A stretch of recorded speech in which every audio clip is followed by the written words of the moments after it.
사도 바울은요, 자신을 가리켜 스스로 이방인의 사도다 이렇게 고백을 합니다. 또 그것이 자신의 사명이라고 처음 예수님을 다메섹 도상에서 만나면서 또 반모섬의 유배를 가면서까지 로마의 이 재판을 받으러 감옥에 갇혀서 로마의 고위 관료들을 만났을 때도 또 동일하게 고백해 자신은 이방인을 위해서 세움을 받았고 부름을 받았다. 그러니까 이방인을 위해서 유대인이 아닌 비유대인의 구원을 위해서 하나님이 자신을 부르셨다라는 이 사명에 대한 소명이 굉장히 강했던 사람입니다. 그것을 공공연하게 고백했고 또 그 사명을 따라 살았던 사람이죠. 그리고 이 유대인 중에 유대인이었고 바리새인 중에 바리새인이었다라고 자신이 고백하고 남들도 인정할 만한 사람이었는데 예수님을 만나고 그가 완전히 사람이 바뀌어서 유대인들을 예수 그리스도께로 전도하는 일에 또 이방인들을 예수님께로 전도하는 일에 열심이었죠. 그러나 이 삶의 무게중심이 어느 쪽에 있었냐면 이방인들을 향해서 자신을 불렀다 이렇게 말하는 그 무게중심이 이방인들에게 좀 향해 있었습니다. 그런데 바울이 로마서에서는 유독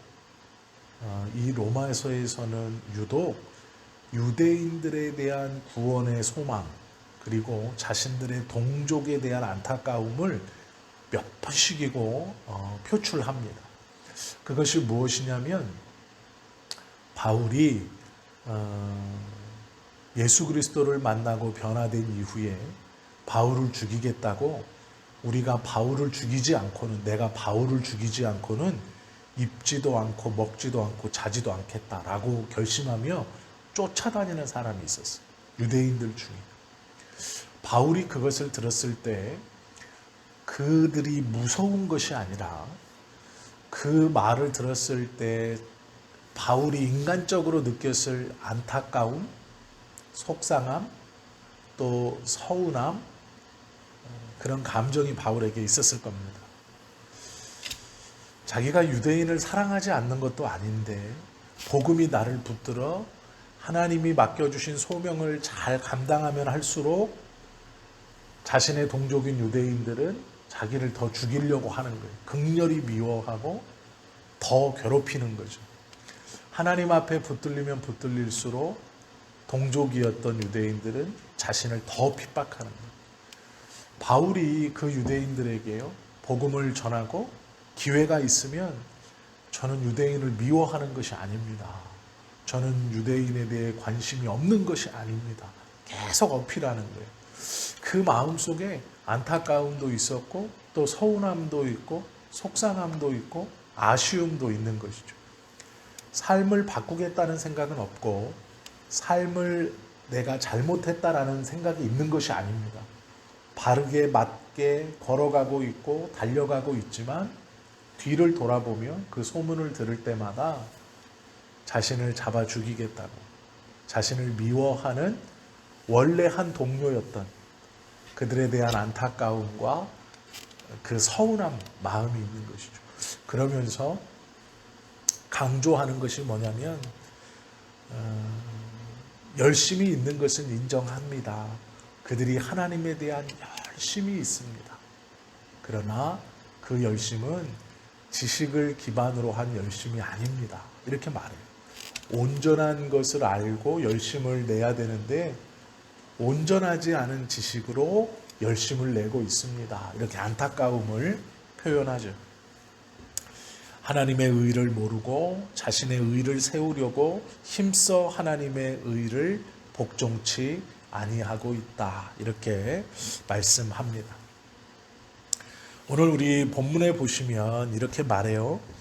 형제들아 내 마음에 원하는 바와 하나님께 구하는 바는 내가 생각하고 있고 또 기도하는 것은 하나예요. 무엇이냐면 이스라엘을 위함이니 곧 그들로 구원받게 함이라. 바울은 이방인의 사도이고 그 일을 열심히 감당하고 있는데 마음에 원하는 것과 하나님께 기도하는 것은 이스라엘의 구원이다. 그러니까 이 마음이 바울에게 항상 있는 거예요. 자신의 동료들, 옛 동료들. 그런데 그 동료들이 어떤 동료들이라면 내가 증언하노니 그들이 하나님께 열심히 있는 사람들이에요. 그들이 허랑방탕한 사람이 아니고 마음대로 사는 사람들이 아니고 하나님 앞에 열심히 있는 사람들이에요. 그런데 문제가 있습니다. 열심은 있는데 올바른 지식을 따른 것이 아니에요. 즉 잘못된 지식을 가지고 하나님 앞에 열심을 내고 있는 거죠. 이 잘못된 지식이 뭐냐면요, 하나님이 이스라엘 백성들에게 주신 율법은 하나님을 위해서 주셨다고 생각하는 거예요. 이게 무슨 얘기냐면 하나님이 주신 율법을 잘 섬기는 것으로 하나님께 영광 돌릴 수 있다, 이렇게 생각한 거예요. 이스라엘 백성들. 모든 유대인들은 하나님이 주신 율법을 잘 지킴으로 하나님께 영광 돌릴 수 있다, 이렇게 생각했어요. 이 말을 잘 새겨보세요. 우리가 하나님의 말씀을 잘 지킴으로 하나님께 영광 돌릴 수 있다 라고 생각하죠. 우리도 하나님의 말씀을 잘 지킴으로 하나님께 영광 돌릴 수 있다. 유대인들도 똑같이 생각했어요. 하나님의 말씀인 율법을 잘 지킴으로 하나님께 영광 돌릴 수 있다, 이렇게 생각했어요. 율법이 유대인들은요, 하나님의 영광을 위해서, 하나님을 위해서 우리가 잘 지켜야 한다, 이렇게 생각했어요. 유대인들은. 그래서 열심을 다해서 그 율법을 지켰습니다. 왜요? 그걸 지키는 것이 하나님의 영광을 위해서라고 믿었기 때문이에요. 그런데 문제는 율법은요, 하나님이 자신의 영광을 위해서 주신 게 아니에요. 율법을 주신 목적은 사람이 율법을 지킴으로 자신의 죄를 보게 하고 이 죄에 대한 해결로 예수 그리스도까지 인도하기 위해서 율법을 주신 거예요. 우리가 율법에 대해서 착각하면 안 되는 게, 율법을 잘 지켜 하나님을 영화롭게 하는 것이 절대로 아니에요. 율법을 지키려고 몸부림칠수록 자신의 죄됨과 부족함과 연약함을 보게 되고 그 죄악과 연약함과 부족함을 해결하여 올바른 구원을 주실 예수님께로 나가게 하는 그 길잡이가 율법이에요.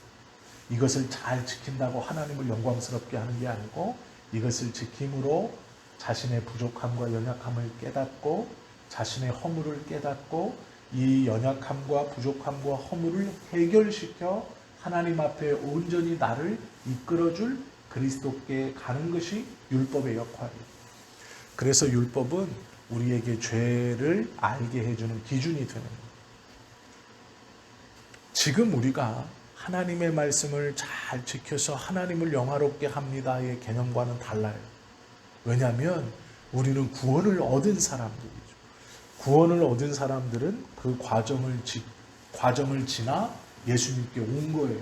그러면 율법이 예수님께 오도록 하는 길인데, 이 이정표인데 우리는 이미 예수님께 도달했어요. 그러면 이 하나님의 말씀은 더 이상 예수님께 가는 이정표가 아닌 거예요. 무엇으로 바꿔질까요? 하나님의 영광을 보여주고 하나님의 영광을 드러내는 말씀으로 바뀌는 거예요. 똑같은 말씀입니다. 율법이라는 것은 예수님께 가도록 하는 이정표입니다. 그래서 율법을 통해 예수님께 와야 되는 거예요. 예수님께 온 사람은 이 하나님의 말씀이 이제 바뀌어서, 그 말씀은 동일하지만 그 말씀의 역할이 바뀌어서 하나님의 말씀을 지킴으로 내가 이 땅에서 하나님의 백성으로 산다라는 것을 증언하고 그것을 세상 가운데 보여줌으로 세상이 하나님을 거역하고 있다는 것을 증언하는 증언자의 삶을 사는 거예요. 내가 하나님의 말씀을 잘 지킨다는 건 두 가지 의미가 있습니다. 첫째는 하나님의 영광을 위해서 사는 것이고, 두 번째는 세상이 불의하다는 것을 증거하고 있는 거예요. 내가 증인이고 우리가 증인이고 복음을 붙들고 사는 것은 내가 예수님을 잘 믿고 하나님의 말씀을 잘 믿어서 하루하루를 하나님의 은혜 아래 이렇게 살아간다라는 것만 있는 게 아니고 그렇게 살아가는 그 사람이 세상 가운데 있으므로 이 옳은 사람이 있는 것을 통해서 세상이 그르다는 것을 증거하고 있는, 그래서 우리가 귀한 사람들이고 그래서 우리가 세상에 꼭 필요한 사람. 바울이 말하는 것이 그거예요. 옳지 못한 지식, 온전치 못한 지식, 지키면 하나님을 영화롭게 하고 지키면 내가 의를 얻어 하나님 앞에 내가 얻은 이 의로 나갈 수 있다고 생각해요. 그것은 잘못된 지식이다라는 거예요. 그리고 바울이 이렇게 말하죠. 4절에 보면 그리스도는 모든 믿는 자에게 의를 이루기 위하여 율법의 마침이 되십니다. 3절 보세요. 하나님의 의를 모르고 자기 의를 세우려고 힘써 하나님의 의에 복종하지 아니하였느니라. 하나님의 의는 뭔가요? 하나님의 뜻이 율법을 통해 그리스도에게로 가는 것이 하나님의 의인데, 이 하나님의 의를 모르고 자기 의를 위하여 하나님의 의를 힘써 거절하는 것. 이것을 이제 우리가 이해할 수 있으면 복음이 무엇인가를 알기 때문에 이게 이해가 되는 거예요. 그리고 말하기를 이 너희들이 지키고 있는 그 율법의 마침 종착역이 어디예요? 그리스도라는 거예요. 그러면 율법을 통해 결국 어디로 가야 하나님의 의예요? 그리스도에게로 가요. 그런데 유대인들이 율법을 통해 그리스도에게 가야 되는데 그리스도를 거절하는 거예요. 이것이 바울이 마음 아파하고 바울이 유대인들에게 깨우쳐주고 싶은 하나님의 마음, 하나님의 의, 그것들을 이 10장 1절부터 4절까지 기록해 놓고 있죠. 우리가 하나님의 말씀을 잘못 행할 첫 번째 모습이 뭐냐면 하나님의 말씀을 지켜가고 행해가면서 나의 의를 얻으려고 하는 거예요. 내가 하나님 앞에 당당하려고 순종하는 것. 내가 하나님 앞에 이것을 지키고 있다고 얘기하려고 하는 것. 즉 상급을 쌓을 수 있다고 생각하는 거예요. 하나님의 상급은요 분명히 있어요. 그런데 그 상급을 얻기 위해서 나의 무엇인가를 얻기 위해서 하나님 앞에 나아가는 어떠한 이 말할 거리들, 하나님 내가 이렇게 살았어요, 이렇게 지켰어요, 이렇게 했어요 라고 하는 것은 하나님의 마음을 잘 모르고 있는 거예요. 그것은 신앙의 초기 단계에 갖는 마음이에요. 신앙에 아직 완전한 성숙을 이루지 못한 미숙한 성도들이 갖는 마음이에요. 내가 주님 앞에 나아가서 이 말도 하고 저 말도 하고 하나님 내가 이렇게 했어요 저렇게 했어요 라고 말하는 것은 그 단계예요. 우리가 그 단계를 이제 넘어서야 되는 거예요. 복음을 완전히 이해하면 하나님 앞에 무엇을 말할 필요가 없다는 걸 알게 돼요. 왜 그러냐면 하나님은 우리를 불러 네가 내 앞에 말할 어떠한 것을 행하라고 이 땅에 보내시고 두시는 게 아니에요. 그걸 알게 돼요. 내가 주님 앞에 어떠한 것을 자랑할 필요가 없다는 걸 알게 돼요. 내가 주님 앞에 무엇을 내세우지 않아도 하나님은 차별 없이 우리를 이미 선택하셨고 우리를 구원해 주셨고 우리를 하나님의 자녀와 하나님 나라의 백성으로 이미 삼아 주셨어요. 우리는 감사한 거지 기쁘고 행복하게 순간순간을 살아가고 할 수 있는 대로 하나님의 말씀을 지켜가는 것이 당연한 삶인 것이지, 내가 이것을 했다고 주님 앞에 이렇게 말하고 내가 저것을 했다고 하나님 앞에 이렇게 자랑하는 그것이 아니라, 목사님들이 하늘의 상급을 쌓으라 라고 말씀하세요.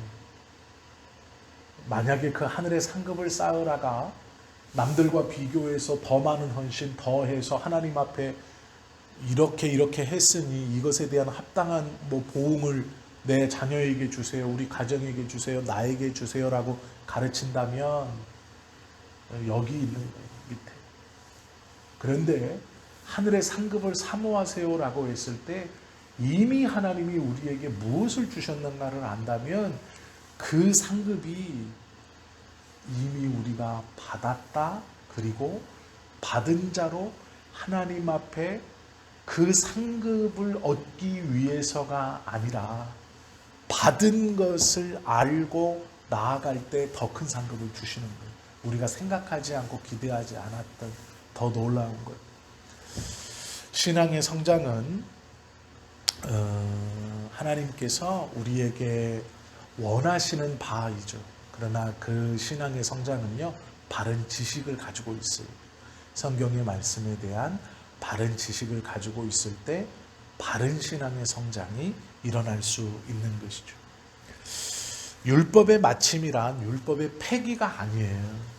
율법을 통해 예수님께 다 이렇게 간다고 해서 그러면 예수님께 도달하면 이 율법이 완전히 폐기되느냐, 예수님께 나아갔으니 율법이 맞춰졌느냐,